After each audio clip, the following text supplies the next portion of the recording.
오늘 우리에게 주신 말씀은 열왕기야 13장 14절로 25절 말씀입니다.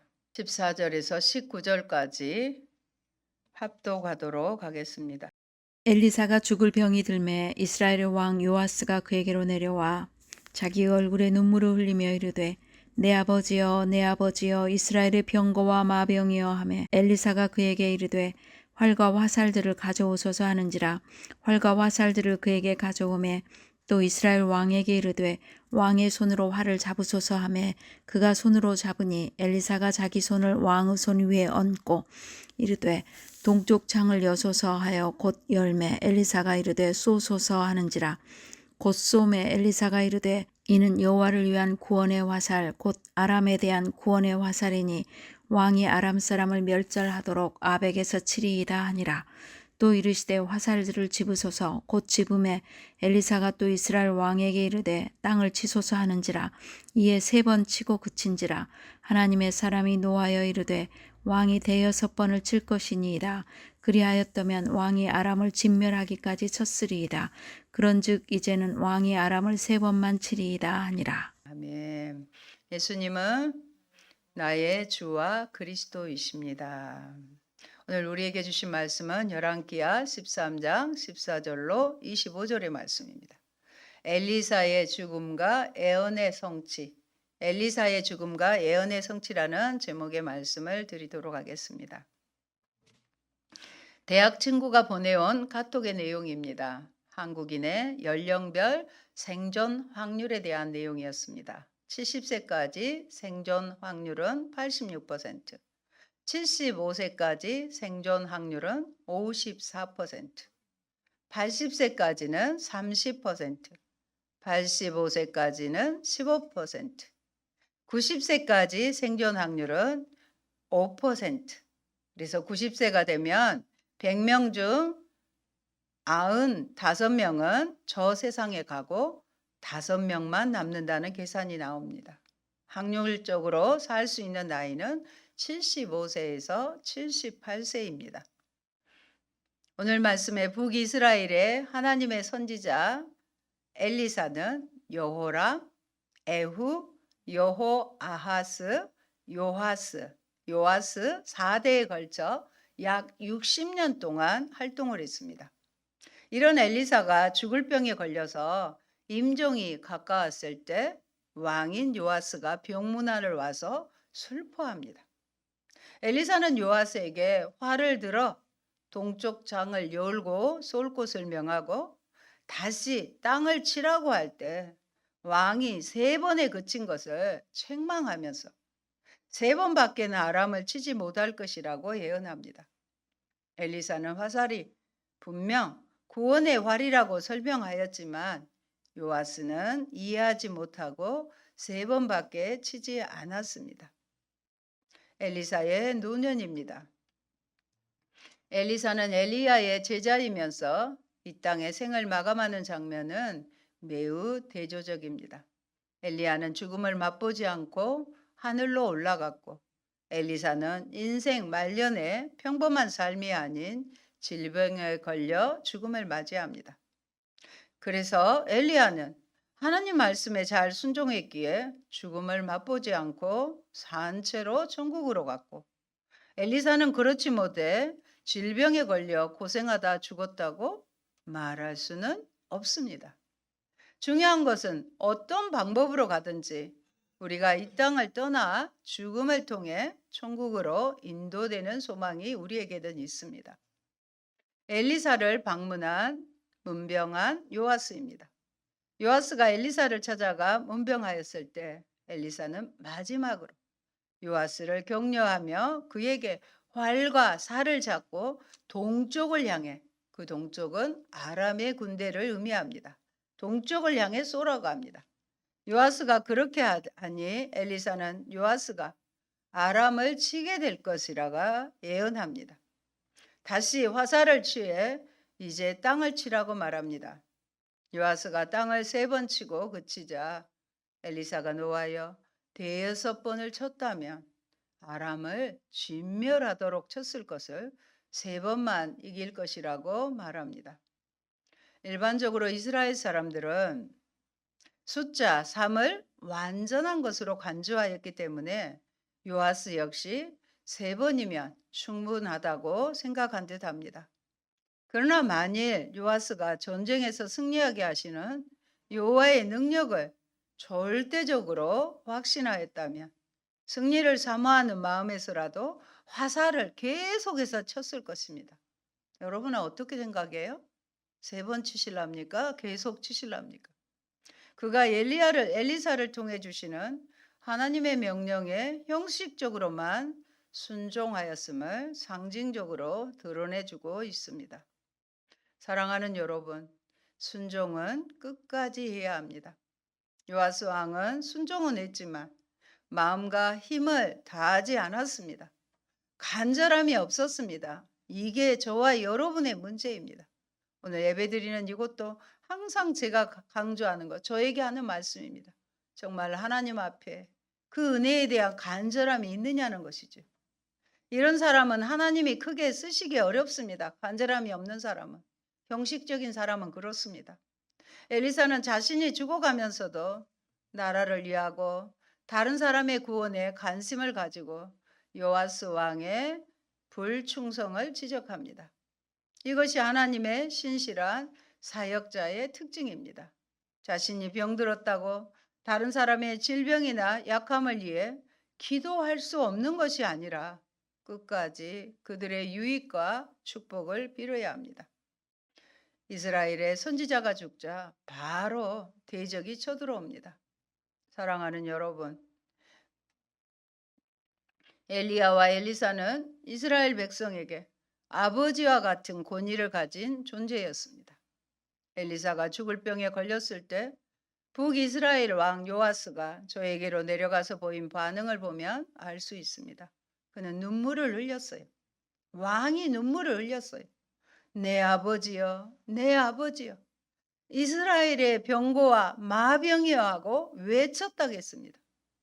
성도 여러분, 이 말은 이전에 누가 한 말이었습니까? 바로 엘리사가 그의 스승 엘리야의 승천시에 외친 말입니다. 그는 엘리야의 승천을 대단히 아쉬워하면서 내 아버지여, 내 아버지여, 이스라엘의 병고와 마병이여 하고 애절하게 외쳤습니다. 그런데 지금 그와 동일한 말을 바로 북이스라엘의 왕인 요아스가 엘리사의 임종이 임박한 시점에서 하고 있는 것입니다.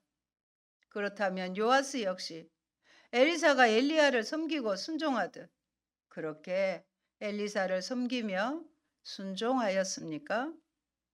엘리사의 말을 아비의 말처럼 여겼습니까? 그런데 그렇지 않았습니다.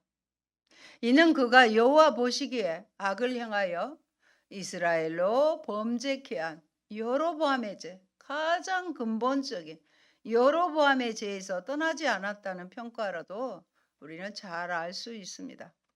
하나님의 선지자 엘리사는 분명 요아스에게 금송아지 우상에서 떠나라고 공고하였을 것입니다.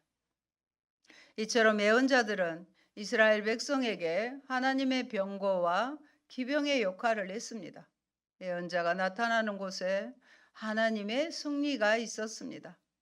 하나님의 능력을 받은 예언자들에게는 하나님을 대행할 정도로 권위가 있었습니다.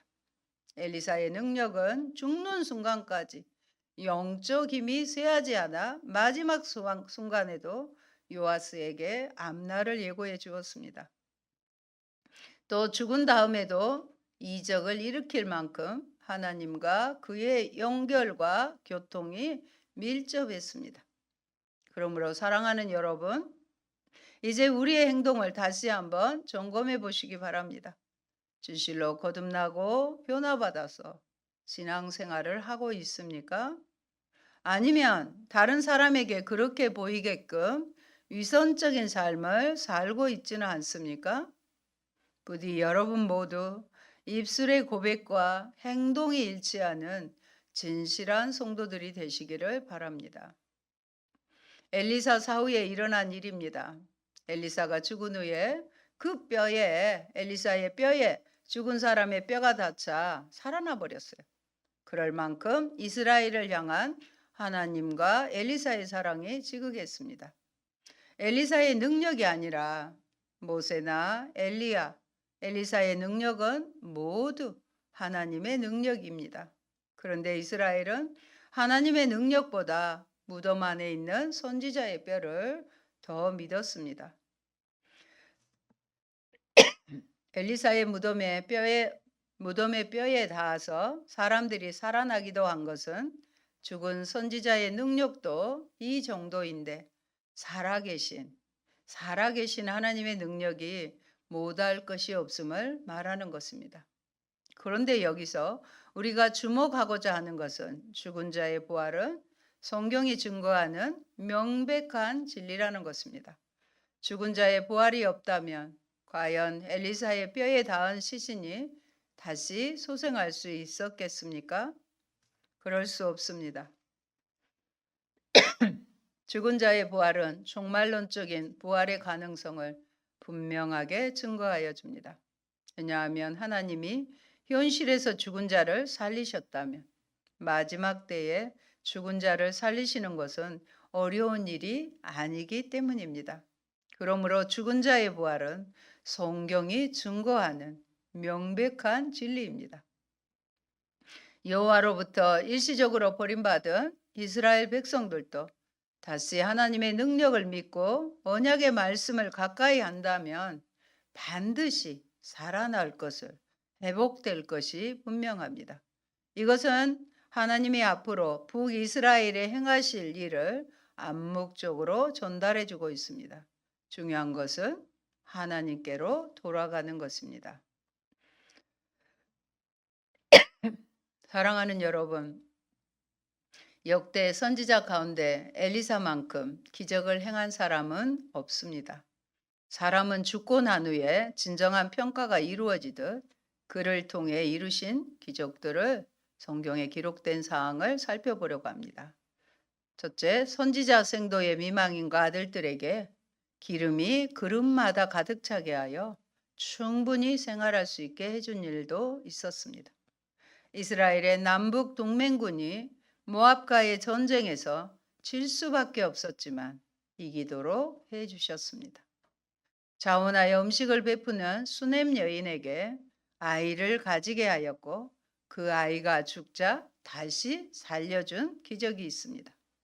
나병 환자 나아만을 치료했고 나무하다 도끼를 빠뜨린 선지자 생도들을 위해서 도끼를 건져 주었습니다. 바로 가서 도끼를 건져주지 않고 엘리사는 어디에 빠졌느냐고 묻고 또 도끼를 물에 뜨게 한 후 제자에게 직접 가져오라고 말합니다. 엘리사는 제자들이 스스로 능동적으로 행동하도록 교육시킵니다. 하나님께서는 우리의 모든 것을 다 알고 계시지만 모르시는 분처럼 우리 스스로 행동하도록 책임을 맡기십니다. 그리고 문제가 생겼을 때 우리가 하나님께 직접 고백하게 하십니다. 스스로 책임감을 가지고 행동하도록 하기 위함입니다. 그리고 하나님께서는 엘리사에게 영적인 눈을 열어서 아람군의 작전 계획을 알게 해주셨고 이로 인해 아람 나라가 엘리사를 죽이려고 암살단을 보냈을 때 그들을 소경이 되게 하여 위기에 빠뜨리게 한 사람도 엘리사였습니다. 승리를 이끄는 힘을 가진 사람은 아람 왕이나 이스라엘 왕이 아니라 바로 엘리사 선지자임을 보여줍니다. 물론 이것은 엘리사 선지자 뒤에 그의 기도를 들으시고 불말과 불병거를 지켜주시는 하나님이 계시기 때문에 가능한 일입니다. 하나님은 아람이 섬기는 바알신보다 더욱 뛰어난 신이기 때문입니다. 따라서 이런 위대한 하나님을 섬기는 사람은 담대해질 수밖에 없습니다. 사안은 하나님의 군대를 보지 못했지만 엘리사는 하나님의 군대를 분명히 보았기 때문에 두려움에 빠지기보다 담대할 수 있었습니다. 우리도 엘리사 같이 담대함을 가져야 합니다. 그렇게 되려면 엘리사처럼 하나님의 군대가 우리와 함께 한다는 것을 보아야 합니다. 그런데 이런 것은 육의 눈으로 볼 수 없습니다. 이것은 영의 눈, 곧 믿음의 눈으로만 볼 수 있습니다. 믿음의 눈을 가지고 하나님의 함께 하심과 그 능력을 보는 자는 벗어나기 어려운 것처럼 보이는 아람 군대와 같은 어떤 어려운 환란도 결국 아무것도 아님을 체험하게 될 것입니다. 엘리사의 관대함으로 고향에 돌아간 아람 군대는 다시 사마리아로 쳐들어와 성을 포위하게 됩니다. 성이 포위되어 물자를 공급받지 못하게 되자 양식이 떨어졌어요. 그래서 상상할 수 없을 정도의 공경에 빠지게 되며 이로 인해 물가가 엄청나게 오르게 됩니다. 대부분의 사람들이 굶주림에 빠져 여인들이 자신의 아들을 잡아먹는 문제로 다투는 부분에서 비참함의 절정에 이르게 됩니다. 백성들의 비참한 상황을 목격하게 된 이스라엘 왕은 자기의 책임이라고 자미하는 동시에 엘리사에게 분노를 쏟게 됩니다. 아마도 엘리사가 왕에게 우리의 힘은 오직 여호와께 달려 있다고 하며 아람의 군대를 되돌려 보낸 일이나 또 엘리사가 하나님만 의지하자고 공고한 말을 들었기 때문에 생긴 결과라고 왕이 생각했기 때문일 것입니다. 그러나 어떤 상황에서도 하나님에 대한 믿음의 끈을 놓아서는 안 됩니다. 엘리사는 백성의 비참함을 알고 하나님께 대한 믿음을 놓지 않고 내일 이맘때 이전처럼 먹을 것이 충분하게 될 것이라고 선포합니다. 아무도 믿지 않아도 하나님은 자신의 일을 하십니다. 하나님은 나병 환자 4사람을 통해서 기쁜 소식을 성 안에 전하게 하십니다. 이들은 이래도 죽고 저래도 죽을 것이라고 하며 절망 속에서 행동하며 밖으로 나간 사람들입니다. 하나님은 이런 사람들을 통해 기쁜 소식을 전하십니다. 이는 모든 일을 행하시는 분이 하나님이심을 보여주십니다. 또 이전에 이적을 베풀었던 수넴 여인으로 하여금 기근을 피하도록 인도해 주었고 그로 인해 잃어버렸던 존토까지 다시 찾게 해 주었던 일이 엘리사의 능력입니다. 엘리사의 이런 사랑과 배려가 바로 하나님이 백성을 대하시는 태도인 것입니다. 하나님은 이스라엘 백성에게 자식이 없어 대가 끊기게 될 때, 즉 불가능한 가운데서도 대를 잇게 하십니다. 그리고 이스라엘 백성이 기근으로 죽게 될 때는 다른 곳으로 피신을 시켰다가 다시금 고향에 돌아와 땅을 차지하게 하십니다. 받는 사람이 알든지 알지 못하든지 간에 하나님의 사랑과 배려가 끊임없이 백성들에게 임한다는 사실을 우리는 아셔야 합니다. 여러분, 하나님께서 이처럼 엘리사를 통해 이렇게 많은 능력을 행사하신 이유가 무엇입니까? 이는 이 세대가 얼마나 죄와 악이 깊었나를 보시고 이런 초월적인 기적을 통해 하나님의 능력을 보여주면서 인생과 역사의 주인이신 하나님께로 다시 돌아오라는 특단의 배려였습니다.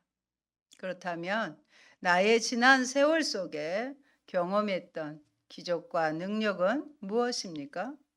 여러분은 그러한 초월적인 사건들을 경험한 이후에 어떤 반응과 믿음의 성숙을 보였습니까? 사랑하는 여러분, 오늘 본문의 엘리사는 하나님의 기적을 많이 베풀고 여호와의 신앙을 일깨우기에 일생을 하나님께 드린 선지자였지만 죽을 병에 걸렸습니다. 신약에서 세례 요한은 목배임을 당해 죽었습니다. 하나님을 위해 살았는데 세상적인 기준에서 볼 때 불행한 모습으로 일생을 끝내는 신앙의 선배들에 대해 여러분은 어떻게 생각하십니까?